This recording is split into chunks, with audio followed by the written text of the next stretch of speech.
All right, good evening, ladies and gentlemen. The April 1st, 2026 meeting of the City Council will now come to order at 6 p.m. Winnie, may we have roll call, please? Jessica Ayers. Here. Nick Card. Here. Kevin Keating. Mike Kurlinger. Here.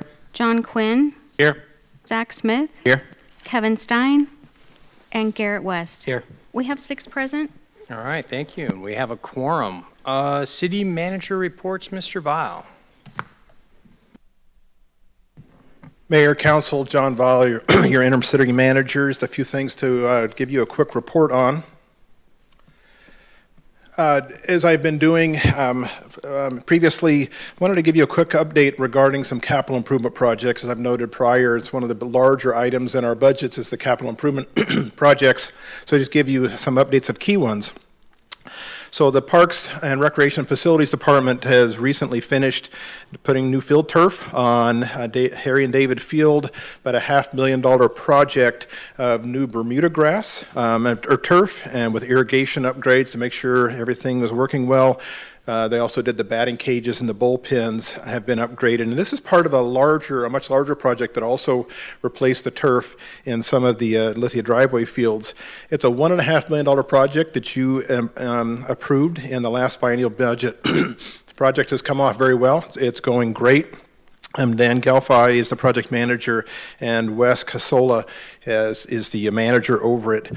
One of the things that Mr. Rosenthal emphasizes that I think council completely agrees with, we have very nice facilities, and a key with nice facilities is keeping nice facilities nice. And this work is doing just that. It keeps these premier fields to continue to be premier facilities.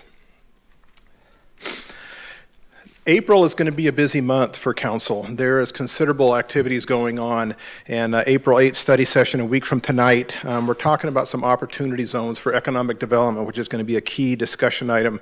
Have you review the Transportation Safety Action Plan, which the following week we'll be asking you to approve that plan, and then we're going to be revisiting Main Street for a final discussion on that. A week later, some other activities, and then in the April 22nd meeting as a study session that we're going to be talking about Stevens Street, where Public Works staff will be bringing forth some alternatives that the input that you provided at the last meeting for you to consider and discuss further with that, and then also look at car wash amendments or code amendments. As noted on the slide, April 23rd is the first of 2 town hall meetings at the North Medford High School cafeteria. This is for wards 1 and 3. All counselors can attend anything they want, but this is specifically for the counselors in wards 1 and 3, and then 2 and 4 will be conducted. The town hall will be conducted in May. Weekend after this coming weekend is our Pear Blossom Festival, a fun event that has been going on in Medford for 73 years. Friday night, or Friday, we have the street fair in the downtown area. Saturday, we have a whole variety of events with the different runs and rides, including the ride or the run where I believe Mr. Stein will be firing the starting pistol and then take off running himself and participating in the event. And then the parade at 11 a.m. Down in the downtown area. So a fun event, lots and lots of work goes into this, and we're looking forward to participating in it, and cross your fingers that the weather hangs out for us. And lastly, when I worked as Public Works Director, I had the opportunity to work with Winnie Shepard a lot, who's our city recorder, and thoroughly enjoyed that. And now in my new role, I work with Winnie a ton, and I've really come to appreciate the work that Winnie does. I've come to appreciate the manner in which she does it. Our city recorder is an extremely important position that she does great work for it. So I would be remiss if I didn't recognize Winnie.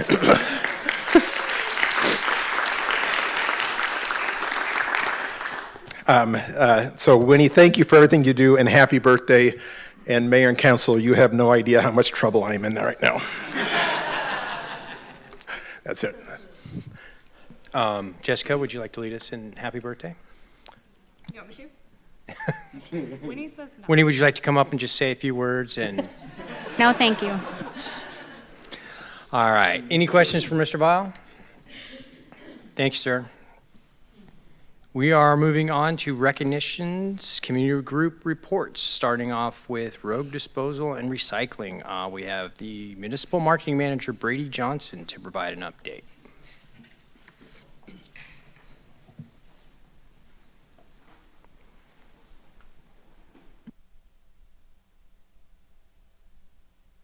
Thank you. Rookie up here. Good evening, council members. I'm Brady Johnson with Rogue Disposal and Recycling out of Medford and Jackson County.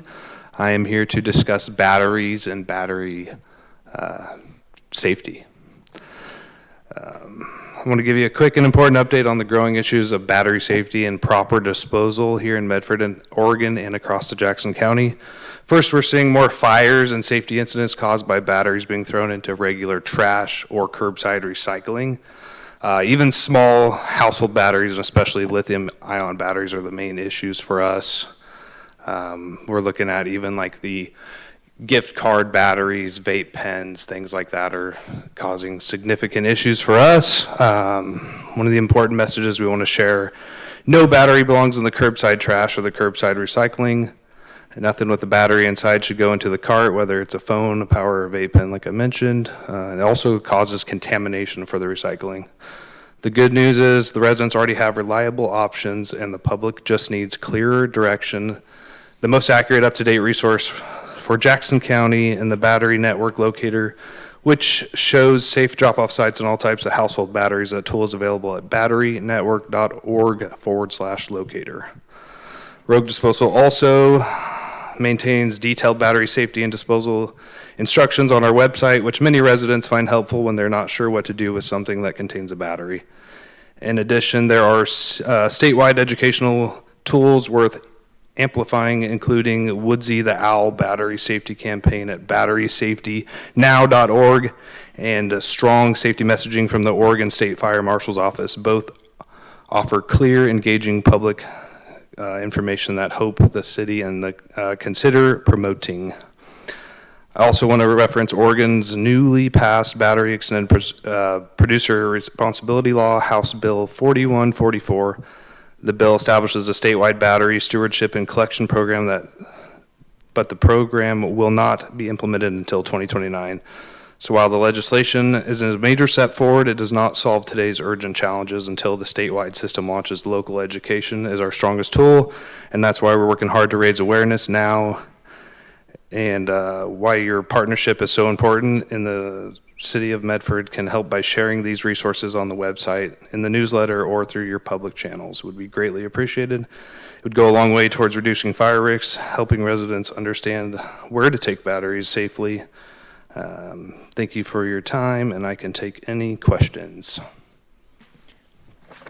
Mr. Stein? Yeah, so I'm just looking on Facebook just for one thing, and I'm trying to see if this is on here, and it's not. So what is the method to make sure that people that aren't city council members get this information? Yeah, so that's where they would go to the website, and we have the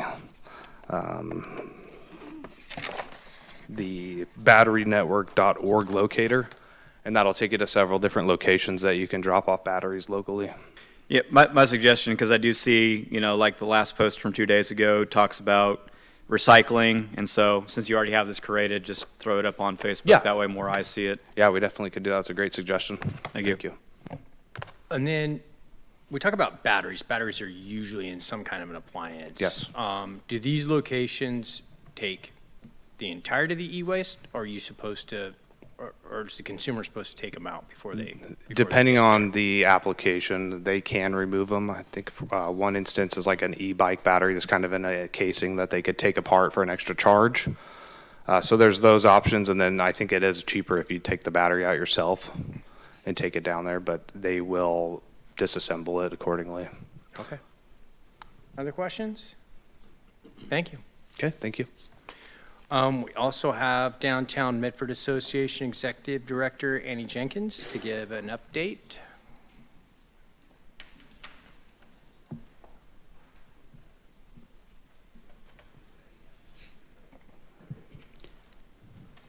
Good evening, Mayor and Council.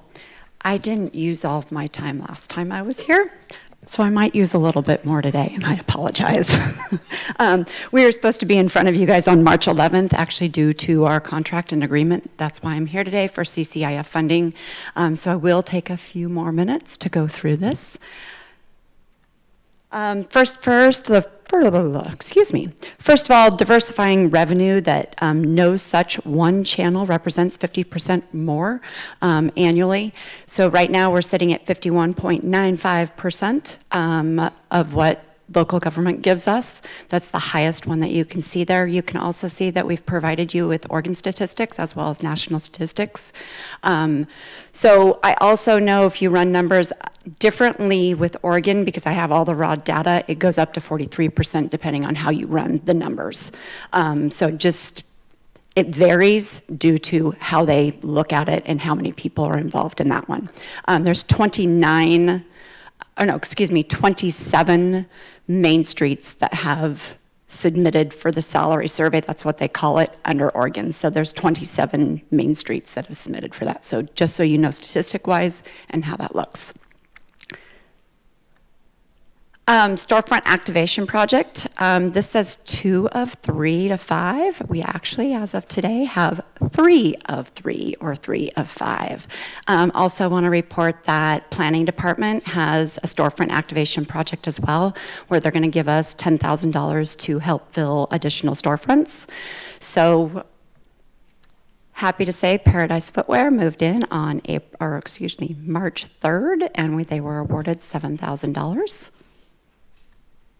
Rogue Valley Lighting was awarded $7,000, and they are opening mid-April. They're going in where M's Blends used to be on Bartlett Road and Medford on the corner there. Going to have a beautiful shop on the inside. They've torn out the ceiling and are doing some great works there. And the third one will be downtown near the Criterion, and it'll be a bakery. So we're really excited about that coming into our downtown. Reimagine tours really goes along with the storefront project. This has really kind of helped. By the way, back up. This is an AI photo. The photo that Jessica used in her blog, I sent it to her, and I played with AI a little bit because I'm like, what would it look like to add a little bit more people in our downtown? And it kind of looks a little bit different using our buildings. But we've had over 50 people attend the Reimagine tours in January and February. We have another one coming up April 9th where we have over 30 people who are signed up for that. They've really inspired a lot of great conversations, brought a lot of good people out. We've had some good comments back on what they would like to also see inside of those conversations, having more developers in the room, more people who can help support the projects that we would like to see. A lot of participants, so we have a survey that is sent out afterwards. People want to see retail, they want to see bakery, family-friendly restaurants, ice cream shops, bookstores, new or used, and family activities. There's a few comments there from people who have also attended. You know, the main one that I think really affects me the most is the family activities, because it comes up repeatedly. More, how do I bring my family downtown? What can I do with my family? Is there an ice skating rink? Is there a roller rink? What can I do, and how do we have more participation with our family in our downtown? So I think it's good to see Art and Bloom coming back in the Main Street, as well as, you know, we're going to try to do a few more things for Third Fridays as well, which I'll talk about in a few. Reimagine tours, we've been able to visit Key Bank. I think the most interesting idea that came up at Key Bank is bringing cars inside the building and having kind of a coffee shop or a lounge type of a restaurant. I was in one in San Francisco this weekend, and it was phenomenal. So really just different ideas that came up. 115 West Main is the building right across from Artistic Piano. Backside could be used as a gallery. The front side could be used as a variety of different things. That building back in the day actually had had, I think, 5 different storefronts in it when it was originally built. And so I think it's just interesting. We've also been able to tell history about these buildings on these tours. And so people really are looking back at that history saying, oh, we could bring that back. So just some good ideas. Those are the buildings we've also been able to visit and other ones as well. And we'll be doing some different ones coming in April. Cleanup days and holiday projects. We need to conduct at least 2 cleanup days and holiday projects. Happy to say that we worked with Hope Streets Rogue Retreat to help put up lights in Vogel Plaza this year. They were a huge help with our contractor, and they came out and had a great time. They learned how to put up lights, so they learned a new skill. They learned how to do different things, and they were supposed to help take down. Unfortunately, they weren't able to help the day we were taking down in Vogel Plaza. But just an opportunity to really get somebody else out there and help shine up Vogel Plaza for the winter lights. Cleanup days, Wednesday, April 22nd. Our mayor is going to be there. I'm encouraging the rest of you guys to show up. Actually, Lithia and Solve are putting on a project 10 to noon that day. They will be doing a cleanup day. They want as many volunteers as possible. This has stemmed from a Lithia day that they have during On Earth Day as well up in Portland. They've gotten their entire community involved in cleaning up. So anybody is welcome to attend this one. There's a sign up for this that will be coming out in our newsletter next week. Saturday, May 16th, we just learned yesterday, we've got United Way Day of Caring Project, and the Latter-day Saints Church is going to be coming out and helping us from 9 to noon, and they'll be doing tree wells again as well as trash pickup. And Rogue, I want to say Rogue Disposal, actually I'm okay saying Rogue Disposal will be also helping sponsor that event along with many other people in our community. And then the last one will be Friday, September 18th from 8 to 10 in the morning, and we will be looking for volunteers for all these. Activation events, increasing programming in our downtown by 3. I would say that we are looking at putting vendors in Vogel Plaza starting in May all the way through October to kind of add some additional stuff there. Taste of Alba is coming back. I've worked with them. They were going to be earlier this year. They're actually going to take my advice and come on June 19th, which will add a great opportunity for downtown to be very activated. We'll have vendors in the park in Vogel Plaza. We'll have Taste of Alba going on that 3rd Friday. Rogue Gallery is putting on a great event called Wall Ride. So they're going to be closing off Theater Alley as well as the back parking lot of Criterion and putting on a fun event. And then October 10th, we'll be doing a kickoff to our Forks and Friend Restaurant Week. That's going to run the 9th through the 18th again. Economic Improvement District. It's done. Thank you very much to all the support from staff to you guys going through the process for the last 2 years. It's been, it was quite an exceptional night. I know for me, it was fun to see. I know we sat here for 3.5 hours before we got up. Thank you again to all of you and the people that stayed here to give their testimony. And so next steps with this is finalizing our committee policy and procedures with our board of directors, finding some property owners who want to sit on that committee, because it will be a different committee. It will not be the board of directors. The board of directors will have a seat on that committee. If there is somebody from staff or somebody from council who would like to sit on that committee, we would definitely like to have that as well. Then the next thing will be working on timing with the city to find out when they'll be sending out invoices, to make sure we're clear, we're transparent, we're talking to them, so hopefully everybody knows prior. And then also working through a budget of what that's going to look like and how those dollars will be spent, and probably looking at it in a couple of different ways, not knowing how many dollars will actually come in the first bit. So being very clear on that. Just a few more things. Socials, thank you to those of you who show up at our socials on a monthly basis. They are important, and they do appreciate when council does get to show up. Flower baskets will be going up the beginning of May. Coffeepreneurs has just been a great success for us downtown. That's held every second or third Monday of the month, and then third Fridays. Forks and Friends Coming Back giveaway. We gave away $1,000 that Element Hotel sponsored. They picked up $1,000 gift cards in our downtown, and we gave away those online over Christmas break. And then Holiday Lights, we were able to raise $18,000. I don't think we do enough of this in our community. All of us nonprofits work a lot with a lot of our partners, and I just want to give a shout out to the partners that we work closely with, and whether they give us space at their location, whether they're giving us free software, whether they're helping us out with, whatever it may be. We've got students from SOU this year. We work with a library really closely, and so it's just nice that I think you guys see who our community partners are. Mayor didn't realize how close of a partner Lithia is with ours, and he learned that last week. And I just think it's important that you guys all know that we are working together and making things happen.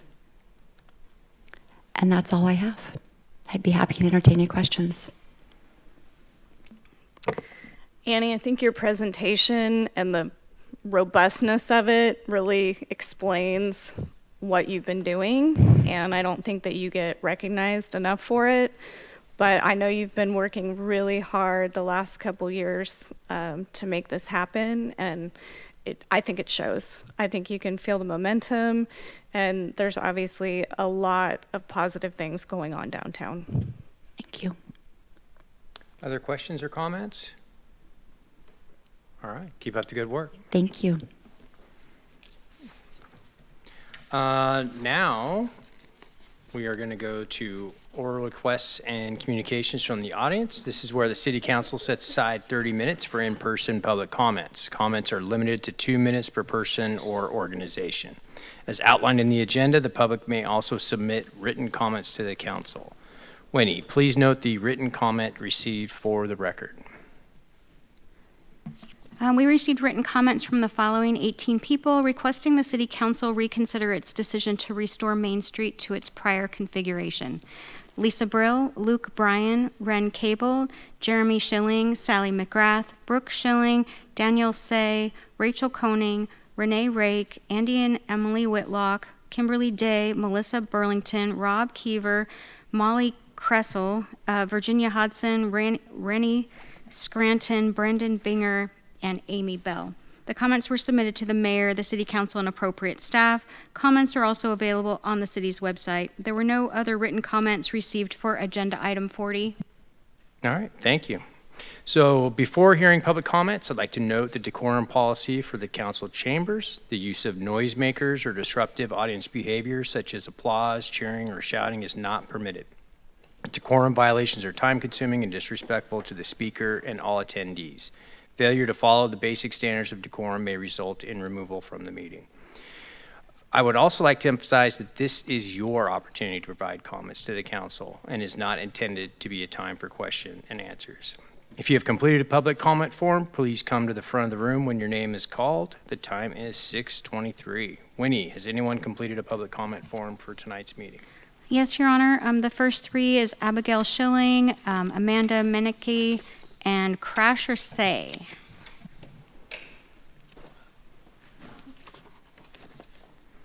Yep, come on down, introduce yourself, and share. Hi, my name's Abigail Schilling. I own Medford Co-work Collective, and I live here downtown on Holly Street. You've heard from me before, so I'm going to keep it short. You have a study session next week on Main Street, and I'm not here to re-argue the data or the cost. You've heard of that already from me, from business owners, from your staff. You know the numbers. And since studying usually involves examining evidence, I'm optimistic. What I want to say is, changing your mind is not weakness. It's leadership. The council has heard from more public commenters on this issue than almost any other issue in recent memory. I haven't heard a single thing in favor of the decision you made in January. Business owners, cyclists, union leaders, tourists, residents, people with disabilities, parents, they've all shown up, meeting after meeting, asking you to do the right thing. The January vote was close. 4 of you voted for option 3. Since then, the community has only gotten louder. Going into next week's session, I'm asking the rest of you to listen. The best leaders I know are the ones willing to say, we heard you and we're going to do the right thing. That's what I'm asking for. Thank you.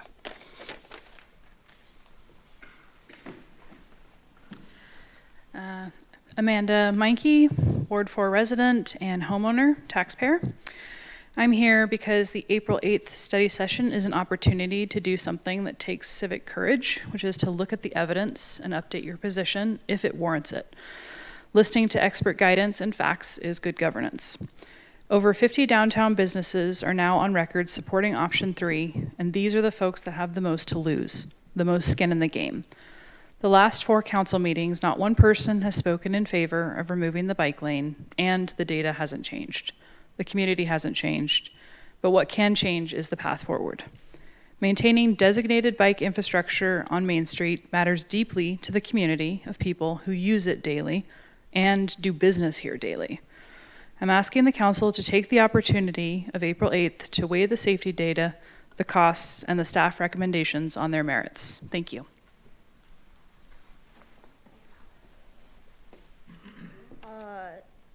Okay. Thanks. I ride to school and back on my bike a lot, and it's always safer when there's a bike lane, like just to separate the cars.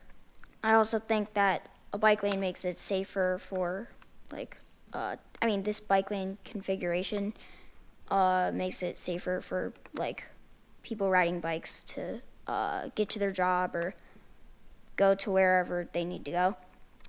I was told that some people think it's more confusing for people with the whole bike lane configuration, but I think that Medford residents are more than capable of learning how to figure that out.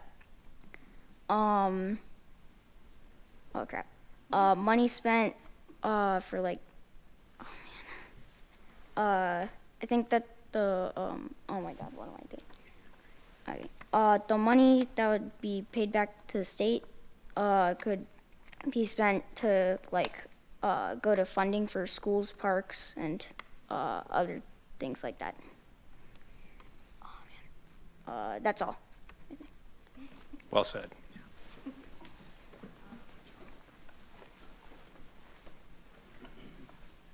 The next 3, Logan Bell, Chris Turner, and Michael Flynn.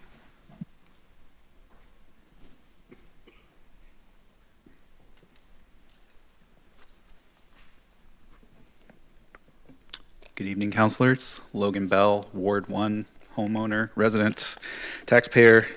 I have to say I appreciate the Annie's presentation. I think it had the bike lane on there, and it was like filled with bicyclists. So that was pretty cool. Yeah, so I want to start by being honest. I've never planned to be here. I think this is my 4th time showing up. I'm not an activist. I guess I am now. I'm not a lobbyist. I'm just a citizen. And yet I am here at my 4th or 5th city council meeting because this issue matters to me, and it obviously matters to others. I want to talk about democracy. This is showing up, speaking, listening. This is democracy. Voting is democracy. Public participation is democracy. But basing a $1 million decision on a flawed survey is not democracy. It's the appearance of democracy without the substance. When residents can't trust that the data driving major decisions was collected fairly and accurately, it undermines the entire process. We deserve better than that. Our tax dollars deserve better than that. I'm not here to tell you what the right answer is on the bike lane. I'm here to ask that you make sure you're arriving at the right answer the right way, with reliable data, genuine public input, and a transparent process. I urge the council to reconsider relying on a survey that so many residents have raised very legitimate concerns. Take the time to get this right. The community is watching. Thank you.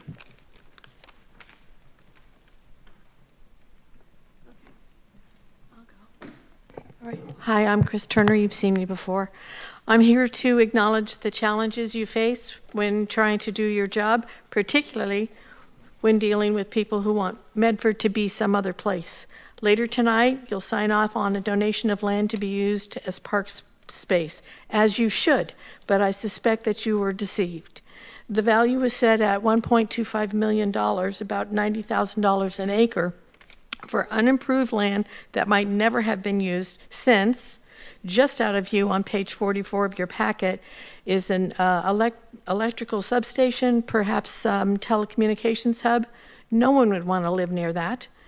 A similar property in the same area is listed for just over $7,000 an acre.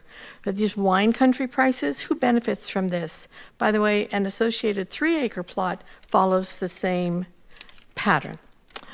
Worse yet, you recently approved the location of a 14-unit project for itsy-bitsy houses. You had to. The developer checked all the boxes. Who will live there? An older person downsizing? No way. We don't want to deal with stairs to reach the bedrooms.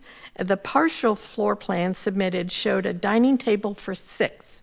Any friends or relatives would have to arrive by Uber, since most of the lots have 1 parking space in the front.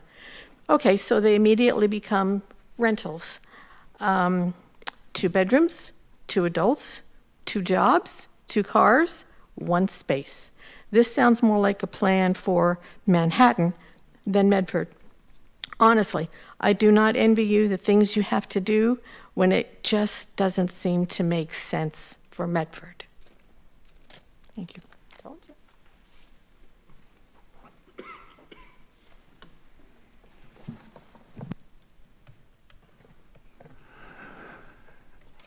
Good evening, Mr. Mayor, council members. My name is Michael Flynn, and I'm here to talk to you briefly about alternative funding structures, financing structures. I've spent the past several years working on the financial feasibility of a stadium and district model here in the Rogue Valley, specifically focused on the constraints you're facing today: public funding limits, timing gaps, and long-term economic durability. The current approach treats sustainability as a cost or leaves it out of the financial model entirely. What my analysis shows is that sustainability infrastructure, energy systems, water systems, and digital operations can function as financial infrastructure. When integrated into the capital stack, these systems reduce operating volatility, increase net operating income, strengthen DSCR, expand debt capacity. The result is materially different financing structure: less reliance on public funding, greater private and infrastructure capital participation, and a viable path to closing the current funding gap. This is not theoretical. I've submitted a case study through the Green Sports Alliance outlining this model. The decision in front of you is not whether to fund a stadium or convention center, it's how to structure it. Before committing public funds under the current structure, I would encourage you to evaluate whether this approach can reduce public exposure and improve overall project feasibility. Thank you. Happy birthday, Winnie. Thank you. Do we have others? All right. Anyone else that would wish to speak that did not fill out a comment card? All right. Seeing none, we will move on to the minutes. We've all received the draft minutes from the March 18th, 2026 regular meeting. Does anyone have any revisions or corrections to those minutes? All right. Seeing none, the minutes will stand as submitted. Agenda item 60 is consent calendar. There are 3 items on the consent calendar tonight. Mr. Mitten. Thank you, Your Honor. Item 6.1 is Council Bill 2026-22, a resolution authorizing and approving $20,000 of council community initiative funds to be allocated to a City of Medford-sponsored 4th of July event in 2026. Item 60.2 is Council Bill 2026-23, an ordinance approving and authorizing execution of a facility use agreement with the Medford School District for shared use of recreation facilities. And item 6.3 is Council Bill 2026-24, an ordinance declaring the Medford Municipal Court to be a court of record pursuant to ORS 221.342. All right, thank you. I will entertain a motion to approve the consent calendar. Mr. Curlinger? Can I remove 60.2? Not yet. Copy. Kevin? I move to approve. I'm not removing anything yet. I move to approve the consent calendar. Second. All right, so we have a motion by Kevin Stein, second by, what was that, Nick? Items to be removed. Mr. Curlinger? Sorry, it's my first meeting. Can we remove 60.2 from the consent calendar? 60.2. Any others? Yeah. 60.1, please. 60.1. Okay. We will ballot on the, what the heck? Sorry. Sometimes it's on the next page. Sometimes it's on the next page. Okay, what are we talking about here? All right, let's just ballot on the remaining items, which is 60.3. Okay. Kevin Stein, Yes. Nick Card, Yes. Jessica Ayers, Yes. Mike Curlinger, Yes. Garrett West, Yes. Zach Smith, Yes. and John Quinn. Yes. We have 7 yes. All right, 60.3 passes. 60.2, Mr. Curlinger. Yeah, I think Rich did a good job of explaining the trade-off we're making with the district for the facility use. Just this is my first time doing a facility use agreement, but also the fact that we've spent a couple of times discussing how to increase revenue for the facility we're making a trade-off for. I just felt it would be remiss not to say, hey, is this 45,000 we can afford to lose annually? I realize we're getting that much benefit, but it's a different facility, different line item, and that's not 45,000 we're spending now. So I just wanted to raise the question and say, hey, does this all still make sense in the big picture? Thank you, Councilor. Rich Rosenthal, your Parks and Recreation Director. So the value of the trade with respect to the Rogue X is 144 hours of court time from 4:15 to 6:15 for North Medford volleyball and basketball use while their gym is still being repaired. We expect this to be 1 year. The value of 144 hours of court rental time is about $7,800. 4 o'clock to 5 o'clock is not the peak time for court rentals at the Rogue X. 5 to 6 is, so say about $3,800 for next year is what we might lose in terms of potential revenue, which accounts to 0.002% of cost recovery. So it's not going to really hit us too hard as a temporary deal. Can we afford 0.002% discrepancy? We do care about Okay, $3,800, but in this case, it's a unique circumstance. They did ask for some help, even though they have Oakdale Middle School to support North Medford. There are still programs at Oakdale Middle School that need gym space, and it's been difficult for them. And so we're happy to help out in this time of need. That point of reference helps a lot. Thanks. Other questions? Mr. West? Mr. Keating asked me to inquire how the park hours are set for the school grounds that'll be open to the public. Right, thank you, and thank you, Councilor Keating, wherever you may be, for that question. It's a great one. The language in the facility use agreement is slightly vague in terms of the availability of the Wilson, Roosevelt, and soon Abe Lincoln school grounds for park use. They define it as school use as school hours and also their after-school programs. Some after-school programs are operating and they may not operate 1 year, they may operate the next year, so it's difficult for us to put a specific time frame in the agreement. For example, the park will open on school days at 4:15. Well, it might be 4:15, it could be 6:15, depending on the uses. They are the property owners. We're happy to have access to their grounds, and they have been reliable in unlocking the gates on after school is over and in the summertime. Other questions? I'll entertain a motion on this item. Mr. Stein? Oh, you got it. Or Mr. Curlinger? I move to approve agenda item 2026-22. Nope. That's 23. There you go. Second. All right, so we have a second by Mr. Carden. Any discussion? When do we call roll on 60.2? Mike Curlinger, Yes. Nick Card, Yes. John Quinn, Yes. Kevin Stein, Yes. Garrett West, Yes. Zach Smith, Yes. and Jessica Ayers. Yes.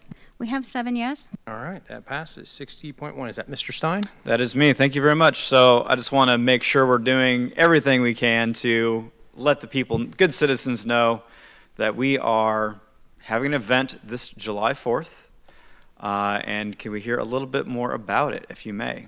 Thank you, Councilor Stein, for this opportunity to talk about the Red, White, and Pool event that is coined by our recreation manager, Jesse Nyberg. He is available for more of those should you need more events. But you asked us to make something happen on July 4th, which typically the city of Medford hasn't done anything. And this is what we can do for this year. And we have bigger plans for a bigger event starting in 2027. But the council community initiative funds are really helpful because it wasn't a part of our biennial budget process. What this will be on July 4th from 1 to 3 at the Rogax is an open house. And the pools will be open free of charge. We'll have music, we will have hot dogs, and we will have activities in the event center. And it's at the Rogax because we don't have to move a lot of equipment around, and we don't need a whole lot of staff. And we haven't run a July 4th event, and we don't know 100% how easy it will be to get staff to work that afternoon. So it says turnkey of an operation, but it is unusual for us to have an open house where there's no admission for the pools. So it is a special event. It will be unique, and then we'll be on the bigger and better things in 2027. Super. Yes, sir. Yeah, it'll be kind of interesting. Do you foresee, because obviously the pool has limited capacity, do you have the opportunity to open up the other pool as well? Or is that strictly is that available? The whole facility will be open, both indoors, indoor pools, Okay. the outdoor splash pad, the outdoor lawn. So we'll have a band, we'll have premiums, we know fun, we like fun, and it will be fun. Also everything in that building will be available for, I think that's a good point about the outside features as well. So that there will be places for people to go and explore. And I'm sure we'll get people that maybe have never been in there before. So it is, there's a benefit there for them to go and see this gem that we have. And hey, maybe they come back and get some season passes or whatever else that can, help the facility run into the future. Thank you. Other questions? Mr. Stein? I move to approve Council Bill 2026 TAC 2. Second. That was Mr. Kerlinger with the second. Further discussion? Seeing none, Wendy, will you call the roll, please? Kevin Stein? Yes. Mike Kerlinger? Yes. Zach Smith? Yes. Jessica Ayers? Yes. Garrett West? Yes. John Quinn? Yes. And Nick Card? Yes. We have 7 yes. All right, that passes as well. On to agenda item 80, ordinances and resolutions. There is one ordinance for consideration tonight. Mr. Minton. Thank you, Your Honor. Item 80.1 is Council Bill 2026-25, an ordinance approving and authorizing acceptance of a statutory bargain and sale deed to acquire 14.5 acres of parkland along East Lone Pine Road from the Medford Parks and Recreation Foundation. I don't see anybody racing for us to raise their hand. However, could you just give a brief description of the project for public at large here? Sure, hold on just a moment.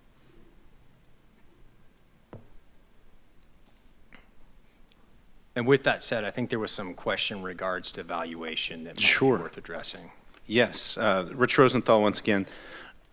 The city has an opportunity to acquire 14 and a half acres along Lone Pine.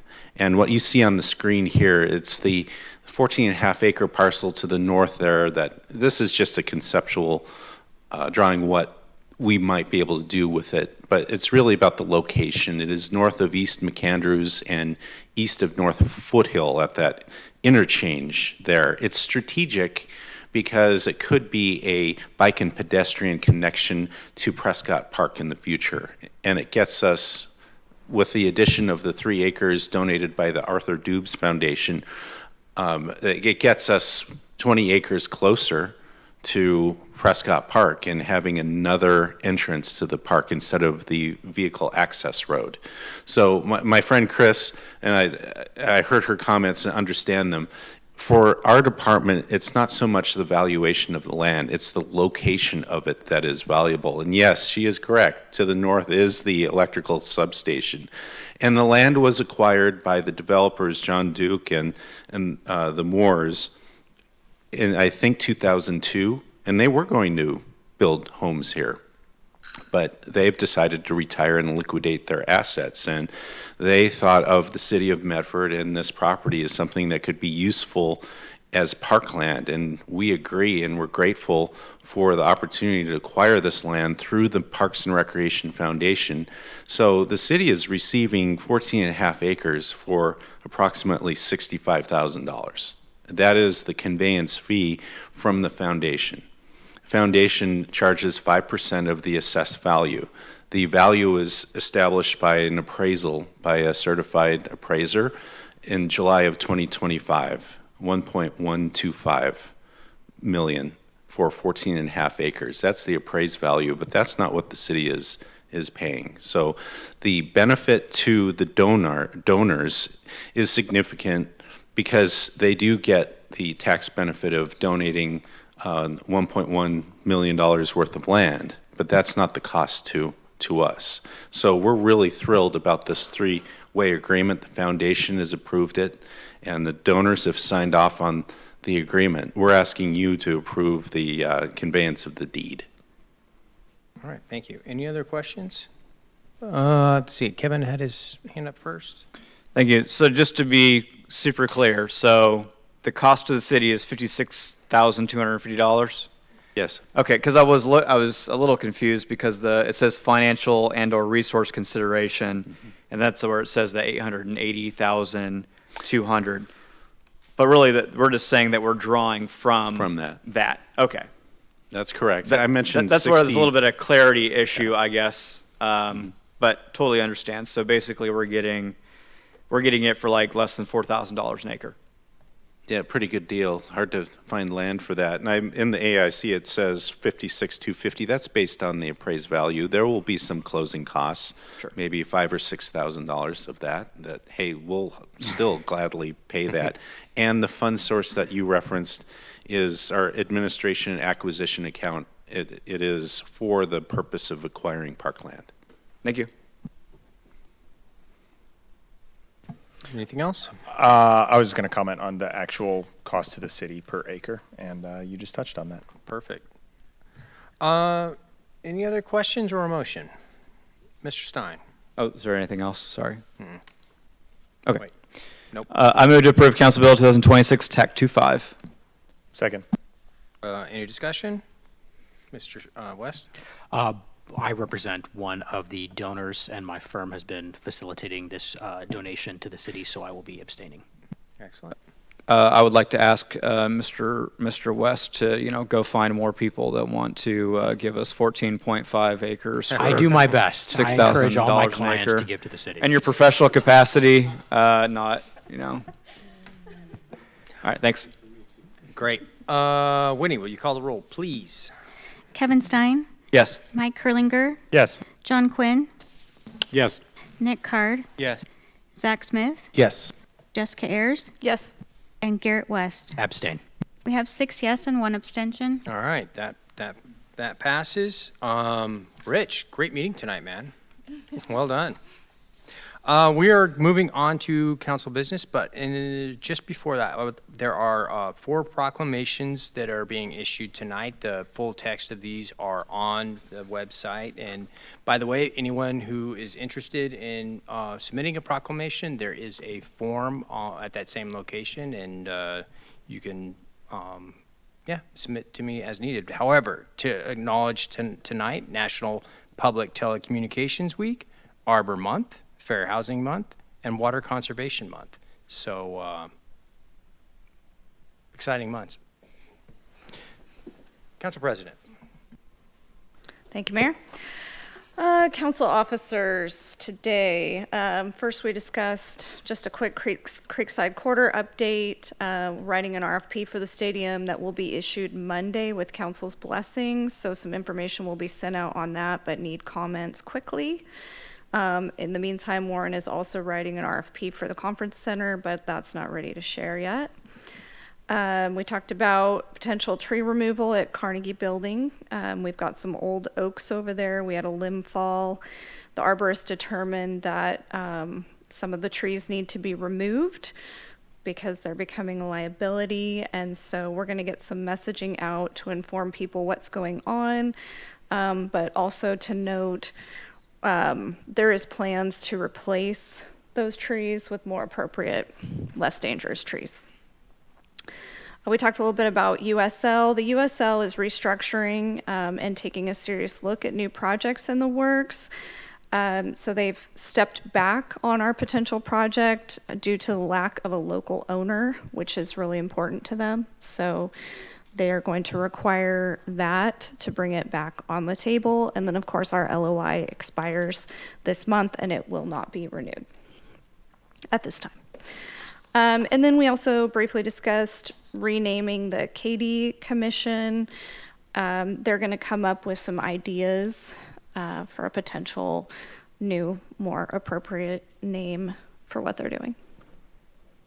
Any questions? All right. Committee report. Oh, sorry, Mr. Stein. Sorry if I didn't understand all that regarding USL. So because they don't have a basically person in the area that they feel confident that can kind of push this across the finish line, they are basically out for now. Mr. Vile had the discussion with them, so I'm going to pass it over to him. So USL uses different models on how to develop projects. Their favorite model is you have a team owner who's willing to sponsor a team. USL works with that owner to develop a new stadium or whatever it takes to bring the team to town. They also can do it independently without an owner. That's the approach they were taking with Medford up until now. They've decided that approach with Medford is not in their interest to continue. They would be more than happy to have further discussions with us if we can assist them in finding an owner or if somebody steps forward. But as of right now, they're not interested in pursuing unless they have that local contact. They just says it's too hard for them to develop in a market this small without someone local that can really carry a lot of and do a lot of the heavy lifting for them. And I'm assuming that owner is going to have someone that has financial means as well to try to push these things along. I'm confident that is a major part of the reason they made this decision. Okay. That's obviously unfortunate because it was a really neat opportunity, but if nothing else, if there's a blessing from it, it's the fact that people are considering, investing in Medford. Not everything comes to fruition, but it's nice that, staff was able to work with them and move us along. And hey, it didn't work out, but on to the next one. Thank you. Yep. Now you just need to go find an owner. I just keep scratching lottery tickets. All right, any committee reports? Anyone? Bueller? No? All right. Oh, what? Nick?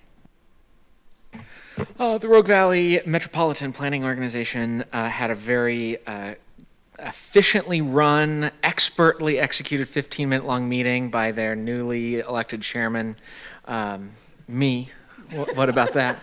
And so I'm going to take longer to talk about the meeting than I think the actual meeting took. But really, there's nothing of particular interest going on, or particularly significant importance. Though we did just get approval from with exchanging with ODOT portions of was that Highway 62? Biddle. I'm sorry, Biddle, which will mean another $1 million coming to the city. So good things. That's all I have to report. Thank you. Mr. West?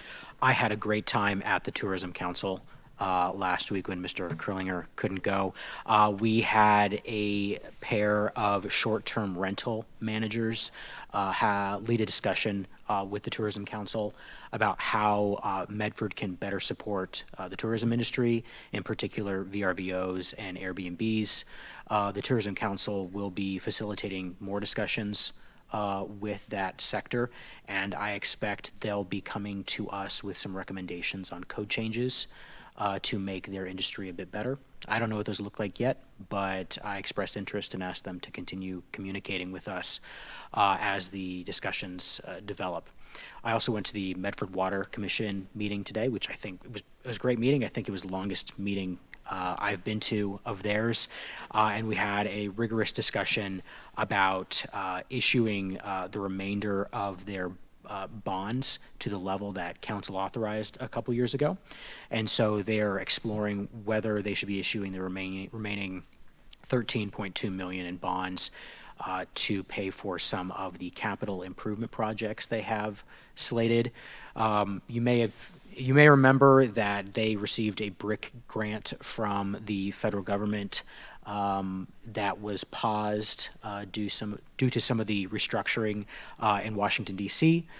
There is now an injunction from a court saying they have to go forward with that BRIC funding. Who knows if that'll actually turn out to be true. So some of the things in their capital improvement plan are being moved around, and there was some discussion about how to prioritize getting funding for those projects if we can actually get the BRIC funding, because it makes more sense to get loans from the feds at low interest rates than use our cash on hand to pay for some of that. So that was a really good discussion. There was also a discussion about furnishing the new operations center that the Water Commission is building, and they approved a contract for just under $800,000 to do that. There was discussions about making sure the contract was proper in terms of the law and making sure that the bidding was correct. So it was nice to see that. And there was also a little bit of discussion about making sure the new facility is safe for employees, which I really encourage them to do. If we're spending a bunch of money for a public facility, our employees deserve to be safe. I mean, it's got to look good first, though, right? It should look good as well. Just making sure. And then lastly, snowpack levels are very low. There's no indication at this time that there will be water curtailment this summer, but it was expressed that we need to keep a watch on how much water will be available for the community. So thank you. Mr. Quinn? I presided at the RVCOG meeting this last month, and we had an excellent presentation from an organization that rescues dogs from kill shelters, trains them in coordination with first responders and veterans who would be assigned them as service dogs, so they get to participate in the training process throughout the beginning. I know Mr. Curlinger won't care about this, but everyone else may. The beautiful thing about that is, well, several things. One, dogs don't get killed. One of the dogs that they brought in as an outstanding service dog was slated to be killed when her puppies were old enough, but they rescued her beforehand. And she was awesome. The other thing that's awesome about it is when you get a dog pre-trained, it's $20,000. It's already 2 years old. You didn't participate in the training, so you've lost 20% of its likely life if it's a big dog. And the training can kind of fade away if you're not the one who did it. So what I did after learning about all their program is I got with our first responders, Deputy Chief Arnold and Eric Thompson, and shared that information with them to work with some of their people to get that program extended down here. It's more in Grants Pass and Roseburg.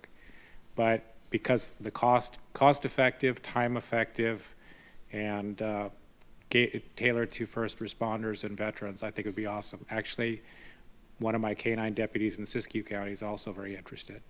What was it called?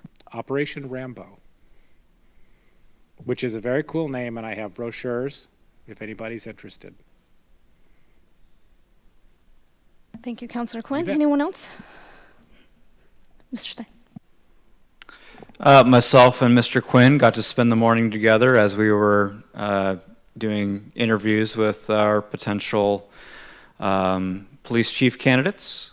So more information will come from HR and city manager about how, or interim city manager about how that went and next steps. But it was a good time, good candidates, and the results will come out soon. Pear Blossom was mentioned. I say that Pear Blossom Day is my favorite holiday of the year because I do partake in a lot of the festivities. I go do the run. So these are two different things. So the 5K run, and then the council president will be there for the the mayor's cup, and then someone will hand me a weapon, and then I will start the fun run.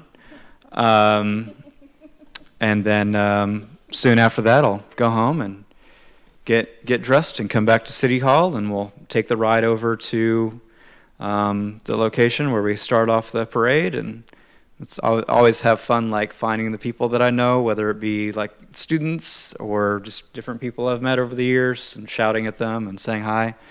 I think the weather was amazing last year, so really hope that it is like that again, because it's just a super cool experience that Medford has done over, I think you said 73 years. This is the 50th anniversary of the Pear Blossom Run.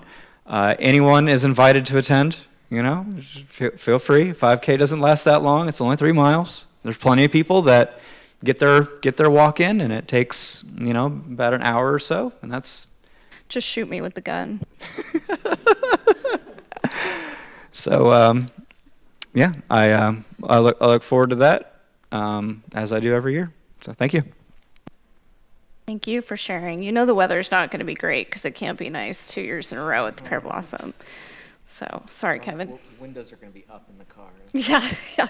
I don't want a convertible. Okay, anybody else? All right. All right, back to me. I will not be attending this year's Pear Blossom. Unfortunately, it's in conflict with, and if you guys all remember, I'm doing my own little kind of update here. The Bloomberg Harvard City Leadership Initiative, the final residency of that program just conflicts with that, and that's so. My regrets, of course. Thank you all for filling in, but I guess it's perfect for you. It's perfect for you. We are starting to wind down, I guess, the kind of it's not conclusions, it's sort of our key findings and potential interventions that we're going to be looking at. We are getting about to that point where I think this needs to come back before council will do another presentation, but the next step that we're doing is starting to the group that we've had has been mostly municipal court and also police department, along with KJ, as far as, because we've done a lot of not a lot, but we've done focus groups and done an analysis of past survey history to kind of get a pulse on where we think the public's at. So next week will be kind of a reintroduction into to department heads and kind of get them familiar with that. We'll also we'll do another presentation with them that kind of goes over what we've all decided were kind of goals and obvious interventions. Get that feedback from staff as to what seems the most feasible, what's going to cost too much money, so at any rate, kind of vet that out a little bit. But then there'll be another update back to council to kind of give you an idea of what we did, what we found, where we think we need to go.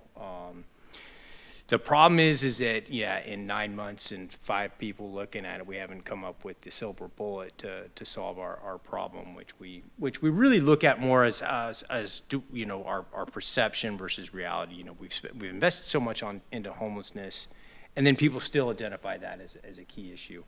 I'll say an interesting finding is, once you ask someone, well, what's it like now compared to 2 years ago? It's like, oh, well, it's much better. It's and so people are they are seeing it, but it's sort of like, I don't know that the mindset has switched, that things are better. So, long story longer, we're getting there. Agenda item 110 are staff reports, Mr. Vile. No staff reports, Mayor. I would note on April 15th, Medford Water Commission is going to provide a report to Mayor and Council, and we have asked them to give a report regarding the water year, the snow outlook, and how things are looking that Mr. West noted. And then lastly, I would add that we do have an executive session following today's meeting. That's great. So with that said, anything else for the good of the order? All right. We are adjourned at 7:04.